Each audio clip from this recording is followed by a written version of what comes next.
मैं सुशील Mittal, Agrasen public school. आज हम अकाउंटेंसी में एक नया topic change in profit sharing ratio, इसके बारे में डिस्कस करेंगे।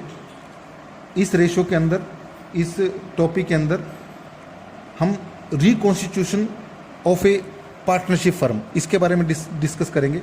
भी एक नई फर्म जो है रिकॉन्स्टिट्यूट कैसे, क्यों की जाती है, कब की जाती है, उसको क्रिएट करने के हमारे कुछ तरीके हैं।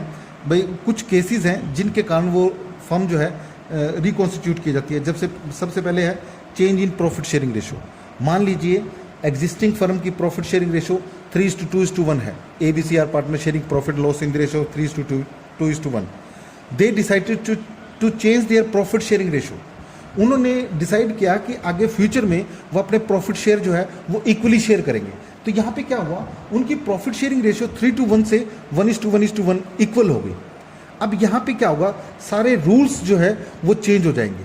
अब क्योंकि जो कंपनी के, जो फर्म के ऑलरेडी जो रिजर्व्स है, जो ऑलरेडी फर्म अपने प्रॉफिट शेयर करती है, वो 3:1 की बजाय अब इक्वल रेशो में जो है उनको शेयर करेगी।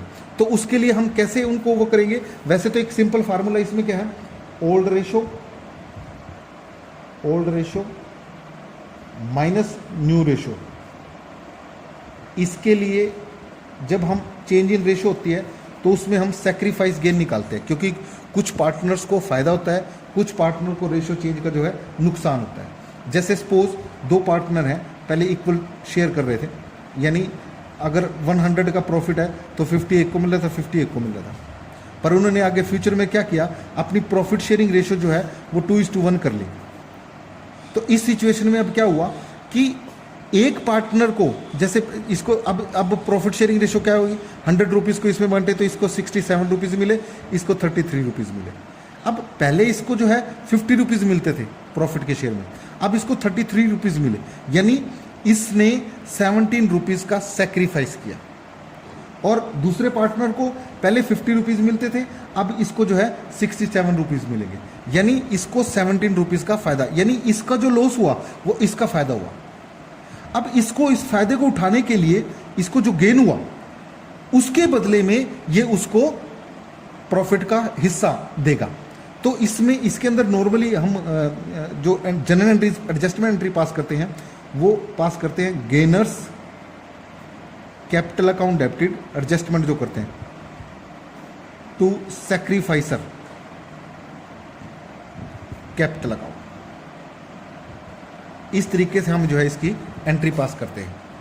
नॉर्मली जब रिकॉन्स्टिट्यूट की जाती है नई फर्म को, तो या तो जब रेशो में चेंज हो तब रिकॉन्स्टिट्यूट होती है, जब किसी नए पार्टनर का एडमिशन होता है, ए और बी पार्टनर थे, वो सी को एडमिट करना चाहते हैं। अब सी ऐसे तो आ नहीं जाएगा, वो प्रॉफिट का हिस्सा भी लेगा, वो कुछ कैपिटल भी लेके आएगा, वो गुडविल का शेयर भी लेके आएगा। तो उसके लिए क्या करते हैं, ये फर्म को रिकॉन्स्टिट्यूट करेंगे। पहले उसमें 2 पार्टनर थे, अब जो है उसमें 3 पार्टनर्स हो जाएंगे, प्रॉफिट जो है वो 3 हिस्से में बटेगा। अब क्योंकि नया पार्टनर जो प्रॉफिट का हिस्सा लेके आया हुआ है, उसमें एंटर हुआ है नहीं उसमें, तो उस हिस्से को जो उसके एग्जिस्टिंग पार्टनर है उसमें, या तो वो सारे के सारे एग्जिस्टिंग पार्टनर जो है कुछ अपने शेयर्स में से कुछ हिस्सा सेक्रीफाइस करेंगे, या फिर उनमें से कोई एक पार्टनर जो है उसके हिस्से को सेक्रीफाइस कर देगा। तो उस तरीके से जब किसी पार्टनर का एडमिशन होता है, जब किसी पार्टनर की रिटायरमेंट होती है, तो उस सिचुएशन में हम क्या करते हैं, रिकॉन्स्टिट्यूट करते हैं नई फर्म को। किसी पार्टनर की डेथ होती है तो भी रिकॉन्स्टिट्यूट किया जाती है। Amalgamation of 2 partnership firm, 2 partnership firm थी, अब वो मिल के काम करना चाहती है, अमलगामेट होगी, इकट्ठी होगी, तो उस सिचुएशन में भी जो है फर्म को जो है रिकॉन्स्टिट्यूट किया जाएगा। तो ये रिकॉन्स्टिट्यूशन में जो है आपने इन चीज़ों को ध्यान रखना है। अब बात कर रहे थे हम change in profit sharing ratio की। जब प्रॉफिट शेयरिंग रेशो चेंज होती है तो हम उसमें सेक्रीफाइस गेन निकालते हैं, और सेक्रीफाइस गेन निकालने का हमारा फॉर्मूला क्या है, old ratio minus new ratio. अगर इस तरीके से आप निकालोगे तो आपको आप बड़े इजी रहोगे। नहीं तो एक और फार्मूला है इसका, जैसे ABCR पार्टनर, मान लीजिए उनकी प्रॉफिट शेयरिंग रेशो 3:2:1 थी, अब उन्होंने प्रॉफिट शेयरिंग रेशो जो है वो इक्वल कर ली। तो इसमें देखो, एक तो ये है ओल्ड माइनस न्यू, यानी 3/6 में से 1/3, और 2/6 में से 1/6, और 1/6 में से 1/3 ये लेस कर लेंगे, जो सेक्रीफाइस गेन आएगा उसके हिसाब से कर लेंगे। कैसे? जैसे A sacrifice gain 3/6 minus 1/3, B sacrifice 2/6 minus 1/3 और सी का जो है 1/6 माइनस 1/3। इसका 6 एलसीएम आ जाएगा, 3 माइनस 2 6, 2 माइनस 2 और इसका 6, 1 माइनस 2। यहाँ पे 1/6, 0/6 और माइनस 1/6 ये ब्रैकेट में डाल दिया हमने। यानी इसको जो है, इसकी प्रॉफिट शेयरिंग रेशियो जो है पहले जो है कम थी, अब इसको ज़्यादा शेयर मिल रहा है, तो उसके इसको जो है 1/6 का गेन हुआ। यानी जब हम इसकी एंट्री करेंगे सेक्रीफाइस गेन निकाल के, तो गेनर्स यानी C's capital account debited to A's capital account, इस तरीके से हम जो है इसकी एडजस्टमेंट एंट्री पास करेंगे। अब यहाँ पे इसका निकालने का, गुडविल कैलकुलेट करने का एक और, ये रेशियो निकालने का एक और फार्मूला है, ABC 3:2:1 इक्वल टू 6 और 1:1:1, ये 3 आ गया। अब इसको जो है इसके बेस इक्वल कर लो एलसीएम लेके। अब इसको 6 करने के लिए नीचे 2 से मल्टीप्लाई कर देंगे, तो ये भी 6 हो जाएगा, ये भी 6 हो जाएगा। अब 2 से जब मल्टीप्लाई करोगे तो ये सारा जो है मल्टीप्लिकेशन होगा। नॉर्मली हम क्या करते हैं, नीचे वाले को 6 से मल्टीप्लाई कर देते हैं, ऊपर वाले को 3 से मल्टीप्लाई कर देते हैं, ताकि आपको बीच में कोई डाउट ना हो। तो अब ये इसको जब मल्टीप्लाई करोगे तो क्या आएगा, ऊपर का तो सेम है 3:2:1 और नीचे का आ जाएगा 2:2:2, तो दोनों का 6 आ गया बेस। अब इसको जो है सिंप्लीफाई कर सकते हैं, 1/6 ये 6, यहाँ वाला टोटल नीचे आता है, इसको 0 कोई फ़र्क नहीं पड़ा, इसको जो है -1, यानी स्पेस सेम वही वैसे ही सी विल गेनर। तो हम क्या करेंगे, gainers capital account debited to sacrificers capital account, इस तरीके से उसकी एंट्री जो है पास करेंगे। अब यहाँ पे हम बात करें, जब ये रेशोज निकाली जाती है तो ये रेशोज निकालने के हमारे various matters that need to be considered at the time of change in profit sharing ratio. कहता है जब प्रॉफिट शेयरिंग रेशो चेंज होगी ना, तो उसमें जो रेशो को हम सेक्रीफाइस गेन निकालते हैं, उसके निकालने के हमारे कई केसेस हो सकते हैं। जैसे determination of sacrificing ratio and gaining ratio, sacrifice और गेनिंग रेशो कैलकुलेट करने के लिए हमें रेशो कैलकुलेट करनी पड़ती है। गुडविल की अकाउंटिंग ट्रीटमेंट के लिए हमें सेक्रीफाइस और गेनिंग रेशो जो है कैलकुलेट करनी पड़ सकती है। जो रिजर्व्स और एक्यूमुलेटेड प्रॉफिट्स हैं, एक्यूमुलेटेड प्रॉफिट्स क्या होते हैं, वो प्रॉफिट जो अनडिस्ट्रीब्यूटेड हैं, जिनको अभी तक हमने डिस्ट्रीब्यूट नहीं किया। अब मान लीजिए कंपनी की फर्म की बैलेंस शीट है, ये फर्म की बैलेंस शीट के अंदर यहाँ पे रिजर्व दिए हुए हैं 10,000। ए और बी पार्टनर थे, इनकी पहले प्रॉफिट शेयरिंग रेशो 1:1 थी, आगे इनकी न्यू प्रॉफिट शेयरिंग रेशो 2:1 आ गई। अब पहले क्या था, ये 10,000 रुपये दोनों को 5-5 हज़ार रुपये मिल रहे थे, पर अब रेशो चेंज होने के कारण ये मान लीजिए 12,000 रुपये, 6-6 हज़ार रुपये दोनों को मिल रहे थे। अब रेशो चेंज होने के कारण इसको 8,000 मिलेगा, इसको 4,000 मिलेगा। अब यहाँ पे देखिए, जब रेशो चेंज हुई तो इसकी जनरल रिजर्व का प्रॉफिट जो है वो, जनरल रिजर्व का शेयर जो है इसका कम हो गया, इसका बढ़ गया। तो ऐसे ये कम ज़्यादा नहीं होगा, इसकी हमें एडजस्टमेंट एंट्री पास करनी पड़ेगी। वो एडजस्टमेंट एंट्री कैसे होगी, 2,000 रुपये इसके खाते में फालतू है, इसके खाते से निकलेंगे, इसके खाते में कम है, इसके खाते में और डाले जाएंगे, यानी इसको जो है गेन होगा। तो जब इसको गेन होगा तो हम एंट्री क्या करेंगे, gainers capital account debited to sacrificer, gainers capital account debited to sacrificers capital account 2,000 रुपये से ये एडजस्टमेंट एंट्री पास कर देगी। यानी ये 2,000 रुपये जो बी के खाते में फालतू थे, इसके खाते से निकाल के ए के खाते में ट्रांसफर कर दी जाएंगे। मतलब इस तरीके से हम जो है इसकी एंट्री पास करेंगे। यहाँ पे जो गुडविल की इवैल्यूएशन की जाती है, जब गुडविल को कैलकुलेट किया जाता है, गुडविल कैलकुलेट करने का मोस्टली क्या होता है, जब किसी नए पार्टनर का एडमिशन होता है, जब एग्जिस्टिंग पार्टनर फर्म छोड़ के जाता है, तो जो फर्म की reputation earned by the firm during the period, जो उसने फर्म रेपुटेशन जो उसने अर्न की है, उस फर्म की रेपुटेशन का कुछ हिस्सा जितना जब एडमिशन होता है, अब सपोज ए और बी पार्टनर थे, उन्होंने 10 साल पहले बिजनेस शुरू किया था। अब 10 साल पहले जो बिजनेस शुरू किया था और अब जो बिजनेस है, उनकी इस 10 साल के ड्यूरेशन में जो उनकी गुडविल की, जो उनकी रेपुटेशन बढ़ी है, उसको हम गुडविल बोलते हैं। अब नया पार्टनर जो जिसको वो बिजनेस के अंदर लेना चाहते हैं, वो बिजनेसमैन, वो जो नया पार्टनर है, वो कैपिटल का हिस्सा तो लेके आएगा ही आएगा, साथ में जो एग्जिस्टिंग पार्टनर ने रेपुटेशन अर्न की है ड्यूरिंग दैट पीरियड, उस रेपुटेशन के बदले में भी वो कुछ गुडविल, एज ए गुडविल जो है कुछ पैसा एक्स्ट्रा देगा, जिसको जो है जो सेक्रीफाइसर पार्टनर्स है, सेक्रीफाइसिंग पार्टनर्स हैं, वो उसको जो है गेन करेंगे, उसको जो है लेंगे। तो इस तरीके से जो है हम गुडविल के, अब ये गुडविल कैसे कैलकुलेट की जाती है? गुडविल को मोस्टली जो गुडविल कैलकुलेट की जाती है वो on the basis of profit है, on the basis of last years profit, पिछले कुछ सालों के प्रॉफिट के बेस पे जो है, एवरेज बेसिस पे जो है गुडविल कैलकुलेट की जाती है। और ये गुडविल कैलकुलेट करने के हमारे जो है 3 मेथड हैं इसके। एक है average profit method, average profit method, दूसरा है सुपर प्रॉफिट मेथड, और तीसरा है कैपिटलाइजेशन मेथड,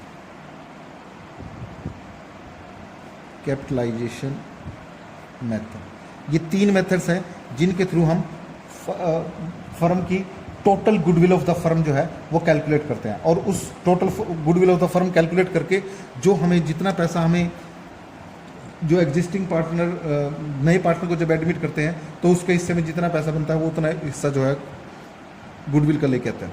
यहाँ पे एवरेज प्रॉफिट का मतलब क्या है? एवरेज प्रॉफिट हमारा क्या होता है? सपोज आपको पिछले कुछ सालों का प्रॉफिट दिया हो, मान लीजिए 5 ईयर्स का प्रॉफिट दिया हो, तो जो 5 ईयर्स का प्रॉफिट है, total profit, profit of years, जितने ईयर्स का प्रॉफिट आपको दिया हुआ है divided by number of years, जितने सालों का हम जोड़ रहे हैं, जितने सालों के प्रॉफिट्स को हम जोड़ेंगे उससे हम उसको डिवाइड कर देंगे, वो हमारा एवरेज प्रॉफिट है। भाई on an average annually firm कितना प्रॉफिट अर्न कर रही है। और यहाँ पे ध्यान रखना बेटे, जब ये टोटल, जब ये प्रॉफिट्स हम कैलकुलेट करेंगे तो इसके अंदर दीज प्रॉफिट्स एक्सक्लूड, इंक्लूड नहीं, exclude abnormal expenses, abnormal losses and gains. जितने भी एबनॉर्मल गेन्स और एबनॉर्मल लॉसेस हैं उन सबको एक्सक्लूड कर देंगे अगर इनके अंदर, क्योंकि जब हम प्रॉफिट लॉस अकाउंट बनाते हैं उसके अंदर तो नॉर्मल और एबनॉर्मल सारे एक्सपेंसेस और इनकम जो है इंक्लूड करते हैं, पर जब हम गुडविल कैलकुलेट करेंगे तो उसके अंदर से जितने भी एबनॉर्मल लॉसेस और गेन्स हैं उन सबको हम एक्सक्लूड कर देंगे। सपोज कोई हमारा जो है लॉस बाय फायर होगा, लॉस बाय फायर हमारा जो एक्सपेंसेस है, तो उस एक्सपेंसेस वो हमने ऑलरेडी लेस कर रखा है, तो हम क्या करेंगे, जब हम एवरेज प्रॉफिट कैलकुलेट करेंगे तो उसमें उस नॉर्मल प्रॉफिट को एक्सक्लूड कर देंगे, यानी घटा रखा था तो उसको जोड़ देंगे। ऐसे भी कुछ क्वेश्चंस आपको दिए होंगे।